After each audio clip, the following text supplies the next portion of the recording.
lives, one life. Raise your hand if you heard any of those tiresome phrases over the past year and a half. I know my hand is currently raised. Millions of people across dozens of industries were labeled unessential and forced to lock down with livelihoods and futures crushed in an instant. And as government has continued to expand its power and leverage fear to turn neighbor against neighbor, a group of filmmakers have taken a stand and are determined to help set the record straight on the importance of following the actual science of the pandemic. Follow the Science on Lockdowns and Liberty from the Sound Mind Creative Group is a brand new docuseries highlighting the stories of those negatively impacted over the past year and a half by ineffective government policies enacted in the name of following the science. With noted experts like Nick Hudson from PANDA, the Pandemic Data and Analytics Organization, healthcare policy advisors like Scott Atlas, and telling the stories of business owners, families, and just your average everyday person harmed by these government mandates. Follow the Science on Lockdowns and Liberty is giving us a chance to make sure the true stories of the pandemic are told. So please help us at The Brian Nichols Show in supporting the Sound Mind Creative Group.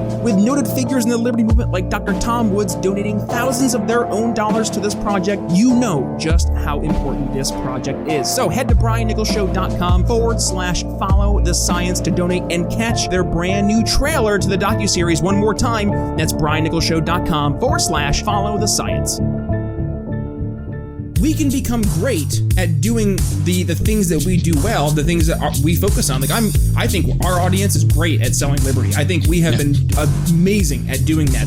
Welcome to the Brian Nichols Show, your source for common sense politics on the We Are Libertarians Network. As a sales and marketing executive in the greater telecommunications cybersecurity industry, Brian works with C-level executives to help them future-proof their company's infrastructure for an uncertain future. And in each episode, Brian takes that experience and applies it to the liberty movement. You start to ask questions that piques interest and get him to feel like, okay, this guy's actually got something that maybe can help me out. And then in your asking of questions and trying to uncover the real problems, build that natural trust. I know I went in a monologue there, man.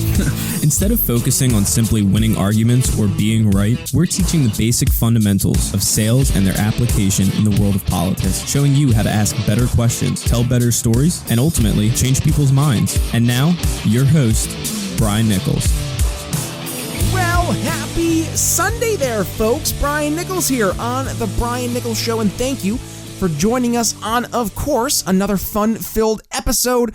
I am, of course, your humble host, Brian Nichols, and today we have our returning guest, and he fits into the role of candidate. So he technically is a Sunday Candidate Highlight Series guest, but today we rarely actually really discuss his campaign, so he's definitely going to have to come back and discuss his actual candidacy more, because today we got into a really in-depth conversation about rights. So Dan, Taxation is Theft, Behrman joins me on the program once again. Yes, we go through a really in-depth conversation looking specifically at COVID-19 in what's been going on in the world, and how you have one side of people saying, I have the right not to be sick, and the other side saying I have the right to live my life and make calculated risks. What do we do? How do we find common ground? That question and more answered on today's episode. So, with that being said, on to the show. Dan, Taxation is Theft, Behrman here on The Brian Nichols Show. Hey, thanks for having me on. Good to see you again. Good to see you again, too, man. How have things been over in Dan, Taxation is Theft, Behrman world? They've been pretty good. I can't complain. I mean, I'm looking at what's going on all around the world, and I feel like I'm sitting pretty right now. It's nuts to see all this stuff. I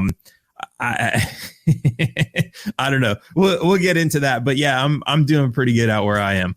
I'm just shaking my head in disbelief from, where you are in Mexico. And people always say, America, land of the free and home of the brave. Are we brave? Are we? Because we're facing a virus right now with, you have vaccines galore, so you have the choice to take your vaccine. And even the people taking vaccines are saying, it's not good enough. I'm not safe enough. And where is the bravery? And I look at you, you're down in Mexico, and I mean, you're chilling, you're having a grand old time, and you see us, and things are getting a little weird.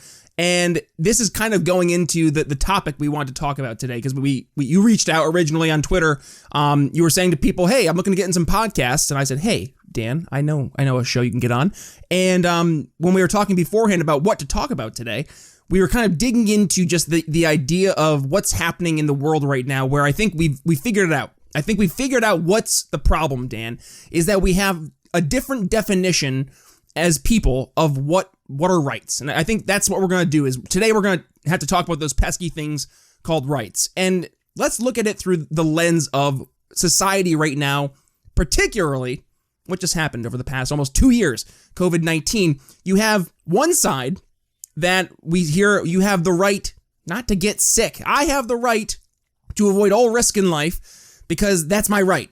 Whereas the other side is saying I have the right to live my life and take that risk as I see fit because, well, I can make calculated decisions as I see the data before me. So right now, Dan, I think we have right now this big schism between my rights versus your rights. And what are we going to do? Number one, how do we get to this point? But number two, how do we get out of this just constant tribal back and forth? Right. Yeah, it's an interesting question. And like I see a lot of people, trying to argue what rights are, where do they come from? They come from the government, they come from God. It's all based on property rights. Everyone's kind of got like a different definition of what rights are, but ultimately what it comes down to is somebody who wants something, who wants to be able to do something, claims that they have a right. So I think first what we can do is we can just distill down what an actual right is, right? Because people say like, oh, I have a right, that means give me something. That's not a right. That's never been a right. What a right is it's almost literally the opposite of a wrong. If it's right for you to do something versus if it's wrong for you to do something. If you have a right, it means it's right for you to do something. And we have all these rights and we talk about like, is it right for you to do this? Is it okay for you to do this? And so, like the example you brought up, I have a right to not get sick. Well, yeah, you have a right to not get sick. Then you have somebody else who says, well, I have a right to not wear a mask. And yeah, they have a right. But okay, like they're claiming that they have these rights, but who actually gets to decide whether or not that's a right? Because does it come from God? Are these rights that come from God? Well, where's that in the Bible about not wearing a mask or not getting sick? Does it come from government? Well, there's not a constitutional amendment in the Bill of Rights that says you have these certain rights, right? So really, and even getting a little bit more abstract from that, I'm looking at it like, no, you know what? Like all of that is really arbitrary. At the end of the day, really a declaration of right, to say you have a right is just that. It's a declaration. Anybody can say they have a right to anything. But then the question is, does anybody object to that? Does it interfere with somebody else's right? And this is where we have the whole common law of people saying like, well, I have a right to this. And somebody else saying, well, yeah, I don't care. Do that. That doesn't bother me. Go ahead and do it. But as soon as you say you have a right to something, and then it's like, wait a minute, that interferes with my right to do something else. Now we have a dispute. And that's where you would take it to court. You would have like the common law discussion. You would have a debate. Everyone would make their case. And then you'd come to a conclusion and say, okay, well, it makes sense that yes, you have a right to do this until this point, and then somebody else has a right to do this. So I think that's kind of what we're really looking at. And so, with the thing with the mask, I have a right to not get sick. That's fine. Don't get sick. Go ahead and don't get sick. That's fine with me, right? But then the other person says, I have a right not to wear a mask. And it's like, okay, fine, don't wear a mask. But what happens when you get me sick? That's where we have these two rights kind of like creating a conflict. So now we have to have a discussion about that and say, okay, at what point is it actually logical to say you shouldn't be able to do this? At what point do we say, yeah, you can not wear a mask until it starts hurting somebody else's rights? And I think that's kind of where we are now is figuring out those rights. But again, it's like, what do you do when two people are making a claim and those two claims interfere with each other? That's ultimately the problem that we're having. And what we have now is we have politicians in government who have been telling everybody, this is what you should demand and take absolutely nothing less than this. Don't ever compromise, right? And so now we have a problem where, okay, you have these two rights that conflict with each other and there's absolutely no reason to compromise. There's no, okay, let's just keep our distance from each other. That's not an option. It's, whatever I say goes and the entire world has to live by this rule. This is the mentality that we have now. And that's like that. You can't really look at that objectively and say that makes any sense at all. So yeah, I think there's some interesting things going on here. Yeah, well, you said something that really, it sparked a conversation I've been having with one of my coworkers. And it was the idea of the moral good versus the moral bad, right? And how do we not only come to that collective just understanding, and you referred back to just the ideas of common law, but then you look more to, well, how do you codify it? Like actually get it into how we're going to enforce this, right? And then that's the question. Not just how, but who's going to enforce this? And that's where I think we lose a lot of our friends on the left, because they don't get to the point of, well, there has to be an enforcement mechanism. And then what happens in the event that that enforcement mechanism gets taken over by the people that originally you were trying to keep away for the moral bads that they were doing? They just are able to convince enough people to all of a sudden take over the 50 plus 1. That's all they need in order to get that the percentage in a democratic state. So all of a sudden you could have the entire enforcement mechanism of deciding whatever the collective rights were now going to the exact opposite. And there's no recourse. There's no means to hold that in check. So I guess it begs the question. When we're looking, and you mentioned common law, I think we would see that, in business, the business world especially, you see a lot of, common law business practices. Is that the solution to a lot of our problems, is getting rid of a lot of these overarching, very detailed, minute, focused issues in terms of regulations, in terms of red tape, in terms of laws, and actually just say, hey, we're going to have a few overarching rules. Don't hurt people, don't take their stuff. And then beyond that, in your little areas, you can do your own thing, but you have to adhere to those tiny little things, and we'll call them the common law. Is that a middle ground towards an appropriate next step, or are we just too far away from that? So really interesting.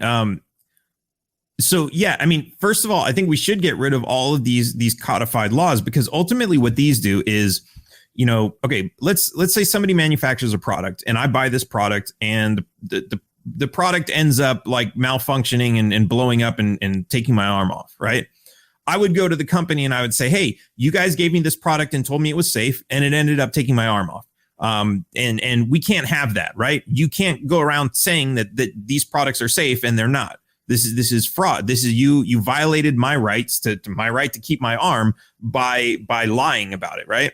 Now, what the government does is the government says ahead of time, okay, we're going to make all these rules that say, okay, a product can do X, Y, Z, and it has to do this and this and that, right? Now, all of a sudden, they're getting down into the details of, okay, well, if you're gonna manufacture this product, it has to be a certain color. So now if this company makes this product, and the product it's not harming anybody by being a different color, right? If they make this product in a different color and then they sell it, what's going to happen? There's not a single customer who's going to say, hey, this product is the wrong color, I'm going to sue you, right? That's not a thing. And even if that did happen, right? Somebody would get to court and like you would look at this in a common law perspective and like, so how were you actually injured by buying this product in a color that you didn't like? I mean, you still bought it, right? You still decided to pay for it. How were you actually harmed? How did it make your life worse that it didn't come in the right color, right? And you wouldn't have a case. But now, because the government has prescribed this regulation and said it has to be a certain color, you don't even need somebody to make that claim. The government has now declared that they have a right, so that if a company makes a product in the wrong color, the government has a right on behalf of the people, and the people don't even care, but they're saying they're doing it on behalf of the people, to go to this company and take their money. That's basically what it is, right? This regulation didn't prevent the company from making this thing in this color, or maybe it would because they were afraid of what would happen. What it really does is it gives the government the right to go in and take money from this company because they did something that the government already prescribed against. It has no consideration for what the people want. It has no consideration for whether or not the company actually violated anybody's rights or caused anybody any harm or did anything that anybody wanted to complain about. Has absolutely no consideration for that. All it does is it gives government the right to come in, or, the government is claiming the right to come in and to say, hey, we don't like what you did. We're going to take your money, your property, whatever. We're going to punish you in some way. And what's dangerous about this is, going back to the idea of, a right is a right. by declaration unless somebody objects to it. The problem is, who can object to the government? Because the government is essentially the courts that are making the decisions. Like in common law, you would have the courts that would sit there and listen to both sides and say, okay, well, let's figure this out. We have two people claiming rights and there's a dispute. Let's figure out some sort of rational resolution where everybody's treated, as fairly as possible. Versus now you have a court where the government, it's a government court, and you have a government on one side against somebody else, and the rules that you play by have no consideration for any of this. All it has consideration for is the rules that the government wrote. So imagine if I were to sit down with you and say, hey, let's play a game of chess. I wrote all the rules in my favor, and these are the rules that we're going to play by. But it's going to be a fair game because we're both playing by the same rules. It's just that the rules are written in my favor, and this is the system that we have. But if we get rid of that and we say, okay, no, let's look at rules that actually make sense, rules that were created by people with actual issues about how the world works, we'd be in a lot better place. And I think, and I always talk about how everyone's trying to pass a law and they want the entire country to live by this one law without any regard for the fact that, I live in a city, other people live in a rural area. I live on the West Coast, you live on the East Coast. Everything is different for everybody. And they try to pass these laws that everybody's going to have to obey. Whereas a common law system would look at two people and say, okay, you fired a gun in your own house. The government would just say you can't fire a gun in your own house at all. Somebody else might actually have a dispute. I live in New York in an apartment right next to this guy, and we have drywall, and the bullet went through my living room. That's dangerous. That violated my rights to whatever, peace and privacy and all this other stuff. You could say that, but somebody else living out in the country, they can fire a gun through their living room if they want because there's nobody around for miles. So you can look at that and say, the government would come up with one arbitrary rule, which in one situation would be harmful for would be one person causing harm to another. And in another situation would be totally okay. And nobody would complain about this. No one would call up the government and say, hey, I have a problem with this. And I think that's kind of one of the most important things about a common law system is it looks at everything on a case by case basis, understanding that every single case is always different. And I think that's kind of what we miss when we try to come up with these basic rules and enforce them on everybody, on the whole world or the whole country. Well, it's funny. I train this with my sales team literally, I'd say on the weekly basis in terms of focusing on making sure you're allowing room for context versus a binary black and white decision, zeros and ones, yes and no's. And to actually allow chances for you when you're talking with your sales prospects. I know this is a lot of left field, talking about sales, but to allow a conversation. It's not a yes or a no. It's you're working together. You're trying to figure out the best solution.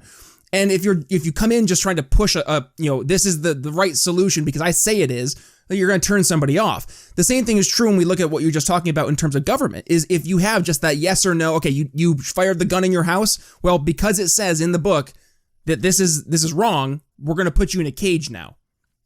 Sorry, that's the black and white thinking. That's the the zeros and ones, the yes, the no thinking versus I think everybody should be nodding in agreement that the common law solution just makes more sense because it does allow for context. It allows for critical thinking. It allows us to really dig into not just what happened, but why it happened and how did it happen and really understand, peel back the layers of the onions. And then you can really figure out, okay, what not only what happened, but how can we as a society learn from this, right?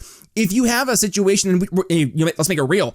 Look what just happened down in Virginia with the I think it's Loudoun County City something school board. It was originally painted this dad was the big boogeyman because he was a domestic terrorist going after a school board, and come to find out, as we've started to peel back the layers of the onion, allowed for context, and in this case, shout out to the Daily Wire, Ben Shapiro's organization. They really pushed into this, and the reason the dad went off at a school board meeting was because the school board including the superintendent, was shutting down his complaints that his daughter was raped in a bathroom by a transgendered student.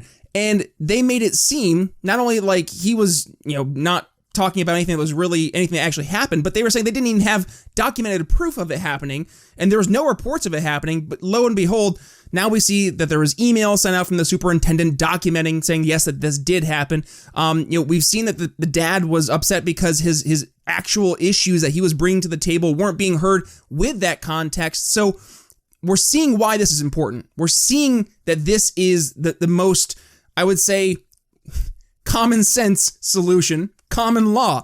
But here's the challenge, Dan. There are going to be a lot of people who are going to say, no, we like the way that things are. We're not going to change. So how do we help get those people on board? Because I don't know about you, I would love to see a solution like this actually take place. Thoughts? Yeah. I mean, I think the war on drugs is probably a pretty good example, because there are so many people who are against the war on drugs, and they understand that these laws shouldn't be laws in the first place. But then, when you say, oh, well, should we just legalize all drugs? Then you have people, well, what's going to stop drug dealers from selling to kids at the schoolyard? And, like all these other questions come up. Heroin in the streets. Exactly. And everywhere. It's like, as you start digging into those, you can have that conversation and say, well, I mean, like, wouldn't you consider that child abuse, or, all these other different things that could come up? Wouldn't you consider that intentional, like causing intentional damage to somebody who doesn't understand what's going on? Like if you ask somebody in a rational situation, you give them these scenarios, most people will understand, what is right and what is wrong. Is it right for somebody who's 25 years old to sell heroin to somebody who's 40 years old who wants to buy it because for whatever reason, that's what they're doing, that's what they're dealing with in life, and that's what they decide to do, and nobody's being held at gunpoint or anything? Is that okay? Most people would look at that and say, well, sure, I don't agree with the fact that the guy's doing it, but like locking him up in jail isn't going to do anything, right? If you look at, okay, well, so some other guy who's 40 years old is selling crack to 5-year-olds in the school, anybody's going to look at that and be like, no, that's terrible. That should not be happening at all. And so when you present situations like that, then you can be like, that kind of proves the point on its own. It's like, okay, so if this was presented in front of a jury, like, this person would go to prison anyways. What's the big problem? Why do you have to have such arbitrary rules already prescribed when it's like none of this makes any sense? And on the flip side of that, I get it, right? There's some degree of, you want to know, like, what's the outcome, right? You start a business. I want to make this product. I want to sell it, right? You want to know ahead of time, are you going to go to jail for it? And if all you have to rely on is common law, then yeah, of course, it's going to be like, okay, well, eventually one day someone's going to take me to court and I'm going to have to defend my position that this is a product that I should be selling to the public. Versus, okay, well, this is legal. We know this is legal. We talked to a lawyer. There's already laws saying that, yes, you can sell this. The problem is, whenever they come up with a law that says, yes, you can sell this, it also comes with, yes, you can sell this, but you're going to have to pay us for a license. You're going to have to pay us taxes on it and all these other things, which realistically the government has no right to do, because they're not creating the product. They're not selling the service. They're not doing anything. They're just saying, hey, we want a cut of it. And in exchange, we will provide you protection. So if anybody tries to sue you just for the fact that you're in this business, we'll protect you and say, no, it's a legal business. You can't sue them for that. So I get it. There is some degree of ironing out certainty by creating these laws ahead of time, but we have to weigh that out with the destruction that it causes, with the fact that, whenever we have these, they prevent people from doing things that really nobody would have any objection with. And I think what happens, Dan, and I would love to hear, we can kind of just open forum on this, because I see this a lot with people who, candidly, they just like being told what is and is not allowed. I mean, we have a lot of people who they like to follow the rules, and they just want them laid out. To your point, they want to know what's the guideline, what's the rules to the game. Versus, I think there are a lot of other people out there who they kind of go and they say, okay, I'm going to play the game until something happens where I can't play, or I get told I can't do that anymore, right? Because the rules of the game have changed based on what other people are doing around me. And I think it's trying to bridge those two worlds together, almost get like the yin and the yang, is establishing the sense of, I hate using this, but like the sense of security and comfort and safety that the rule follower is looking for, that they know what is and is not allowed, but also allowing for the innovator, the person who wants to go out and push the boundaries, to know that they have that freedom. They have that right to do that. And I think that right there, that could be a great means to actually get things going forward. So, Dan, I think we just solved everything in terms of rights. What are your thoughts? Am I on the right path, do you think? Yeah, absolutely. And I mean, like, realistically, I don't see this ever being settled to like where it's like, okay, that's it. We don't have to ever have this discussion again. And so I think that's kind of why it's really important to have these discussions and new generations, like we should be having these discussions. Whereas right now, at least when I was in school, they would teach us, no, this is okay. This is not okay. Just do whatever the government says. Right. Without ever questioning it. And I think that's extremely dangerous. We need to question authority. We need to question, where do these laws come from? Why are these rules in place? Because if we don't understand what these rules are, then we're just going to follow any rules. And that ends up with, we follow all the bad rules also, and we never object to them, which goes back to the very original point. If the government is making bad laws, that's our obligation to object to it, right? If these laws are going to be enforced on us, it's our responsibility, because the government's not going to object to it themselves, right? These are the people who are coming up with these laws. It's our responsibility to say, those laws are bad, get rid of them. And we need to be able to make that happen too. Like, we can't just say like, oh yeah, we're going to complain that these laws suck. Like cannabis prohibition, that we've been complaining about that for like 50 years. And they're still there. They're still locking people up. Even some states have legalized it, and people are still getting locked up for simply possessing, even in legal states, because they're possessing too much of it. We've objected to these rules. We've objected to the government's right to put people in prison. But because, they've got more people, they've got more guns, they've got more brute force, they're able to continue to do this anyways. So we still need to be able to have these discussions and say, just because the government comes up with rules doesn't mean that we have to accept them. We have to understand that it is our right to object to their rights, especially when the rights that they claim are interfering with our rights. We have the right to object to that and to bring this into a discussion. And we need to learn. We need to know how to have these discussions, and so that we can actually change things. Otherwise, we're just going to say, oh yeah, that's bad. They should change that. And that doesn't actually lead to any change. You need to be able to have a discussion, engage more people, and get more people to agree and see that it's wrong. When you have so many people don't smoke cannabis in the U.S. So of course they're just apathetic to the entire thing. They're not going to pick a side. Yeah, it sounds kind of wrong, but yeah, whatever. I don't know. The government knows what they're doing. They have all these experts. Let's just do what they say. We need to learn how to have these conversations so that we can actually change things. I like that, because that's what we're trying to do here, is to change how we're having these conversations. Because candidly, I don't think I had to tell you this, Dan. It's been bad. It's been really bad from our side in terms of being able to enter into these conversations that people were having and actually meeting people where they were at on the issues they cared about and showing them that we actually had the solutions that could help solve the problems they had. They actually saw us more so as just men standing on corners screaming through blowhorn, and that doesn't really help change people's minds, which is actually the opposite of what you've been doing. You've been going out and actually making a difference. You've been, number one, helping bring insulin from Mexico over to Texas, avoiding the insane upcharges. We're going to dig into that really quick. But also, number two, Dan, you're still running for governor of Texas. Am I wrong? Yeah. Absolutely. No, you're not wrong. You're not wrong, but you are running for governor. Okay, good. Because I know Yeah. those two go hand in hand. So dig into that. You are running for governor of Texas, and I know you've been doing a lot of work. Number one, talking to constituents, going through and finding out. Number one, they've had really hard issues in terms of getting prescription drugs, especially with COVID-19 and the issues that's causing a lot of families. And you've been doing a lot of work. I mentioned there, insulin. Dig into that. What have you been doing in terms of helping providing cost-effective insulin for people, especially those in Texas? Yeah, so basically, we have laws in the United States that prohibit foreign companies from undercutting the American-made competition, right? So there's the main company I've been importing is called Lantus. It's a German company. They sell these insulin pens, which are just automatic. They make it really easy to inject yourself with 1 or 2 not milliliters.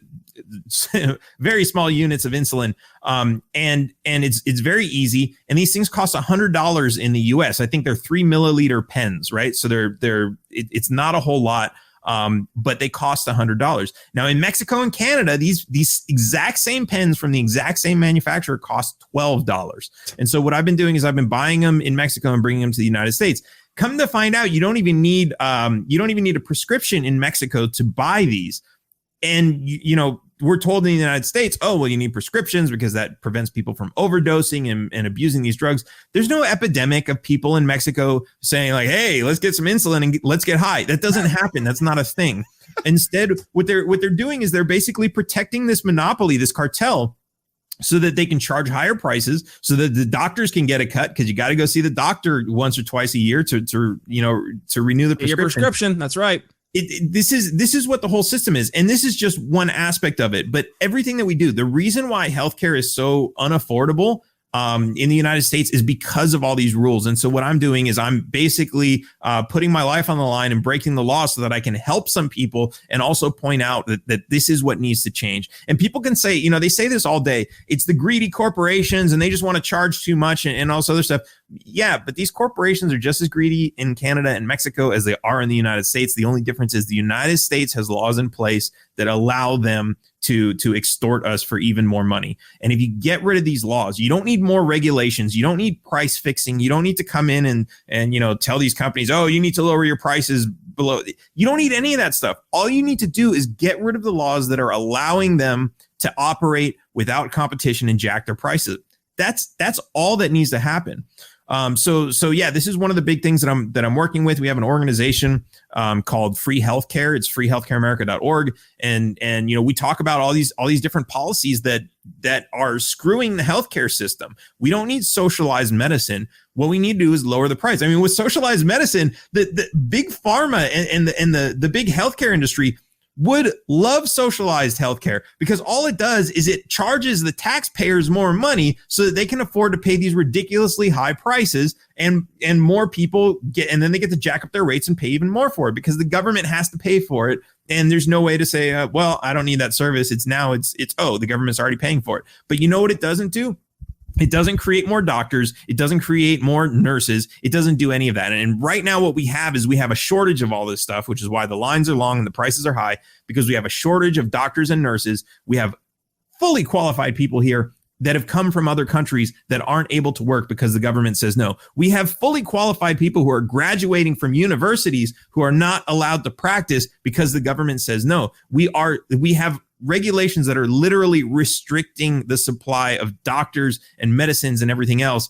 And this is why our healthcare system is broken. So we have to fix all these problems. It's not about socialized healthcare. That's not going to solve anything. What we need to do is get the government out of the way so that people are allowed to help each other. If you can say healthcare is a human right, then you have a right to go to any person who you trust for medical information or medical help or medical guidance or surgery or anything else. And that person has to be able to give that to you. If that's a right, you don't have the government getting in between saying, hey, you're only allowed to do X, Y, Z because we say so. If they're doing that, it's not a right. Dan, Taxation is Theft, Behrman. The website is danforfreedom.com. We'll include that in the links attached in the show notes as well. If you go ahead and click the artwork in your podcast catcher, it will bring you to briannicholsshow.com, where you'll find today's episode as well as all 370 plus episodes, plus all the transcriptions for, of course, today's episodes as those episodes as well. With that being said, Dan, we're going to include the links for your social media in the show notes, but where for the audio listener can they go ahead and follow you if they want to continue the conversation? Yeah, so I've been mostly on Twitter lately. I've gotten off of Facebook just because Facebook is becoming They've always been trash, but they're getting really worse. I'm on YouTube, but YouTube has shadow banned me, but I do have some content up there. And I'm also on Instagram, but Twitter is probably the best place to get me. Of course, if you go to the website, danforfreedom.com, if you want to get involved with the campaign, make a donation, volunteer, or just reach out and contact me, then that's the best place to do that. Everybody's looking forward to your big hat today, man, but you let this hanging. But hey, we still got a Taxation is Theft snapback. I like it. That being said, Dan, Taxation is Theft. Behrman, thank you for joining us on today's episode of The Brian Nichols Show. Thank you. Have you checked out the new Brian Nichols Show collection over at Proud Libertarian? Head to briannicholsshow.com/shop and you can grab some amazing Liberty swag that will definitely help pique some interest. From our Good Ideas Don't Require Force snapbacks, Alexa Overthrow the Government t-shirts, Question Everything mugs, and of course our ever popular Don't Hurt People, Don't Take People's Stuff bumper sticker. The Brian Nichols Show shop over at Proud Libertarian has all the Liberty swag you need. And hey, if you're looking for more awesome Liberty apparel, check out the rest of the amazing Proud Libertarian store while you're over there. And be sure to use code TBNS at checkout to get 10% off your entire order. That's right, 10% off your entire order from Proud Libertarian, including everything over at the Brian Nichols Show shop. And all you have to use is code TBNS at checkout. One more time, head to briannicholsshow.com/shop and check out the brand new Brian Nichols Show store over at Proud Libertarian and use code TBNS at checkout for 10% off your entire order. Alrighty, folks, that's going to wrap up our conversation with Dan, Taxation is Theft, Behrman. I thought it was really good. I really enjoyed it. I think, yes, it's a common sense approach to a common sense solution, and that is approaching it with common law. So, folks, if you thought today's episode and the solutions that Dan and I discussed actually make sense, well, please go ahead and make sure you give today's episode a share. When you do, of course, make sure you go ahead and give Dan a tag, and also make sure you tag yours truly as well at B Nichols Liberty. Also, if you have not had the chance yet, head over to briannicholsshow.com and leave me a voicemail. All you have to do is head to briannicholsshow.com at the side of the page right there.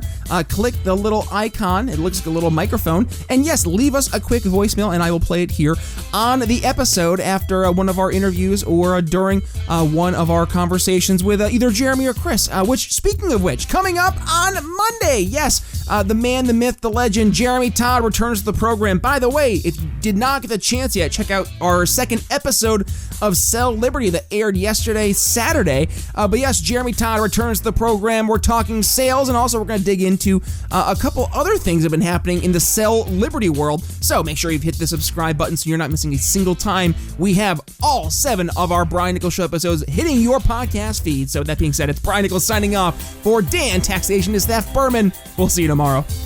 Thanks for listening to The Brian Nichols Show. Find more episodes at briannicholsshow.com. If you enjoyed today's episode, don't forget to subscribe. Want to help us reach more people? Give the show a 5-star review and tell your friends to subscribe too. Find us at briannicholsshow.com and download the show on Apple Podcasts, Spotify, or wherever you listen to podcasts. Follow me on social media at bnicholsliberty and consider donating to the show at briannicholsshow.com/support. The Brian Nichols Show is supported by viewers like you. Thank you to our patrons, Daryl Schmitz, Laura Stanley, Michael Lima, Mitchell Mankiewicz, Cody Johns, Craig DaCosta, and the We Are Libertarians Network. Audio production for The Brian Nichols Show is brought to you by DB Podcast Audio. Learn more by emailing inquiries to william@dbpodaudio.com.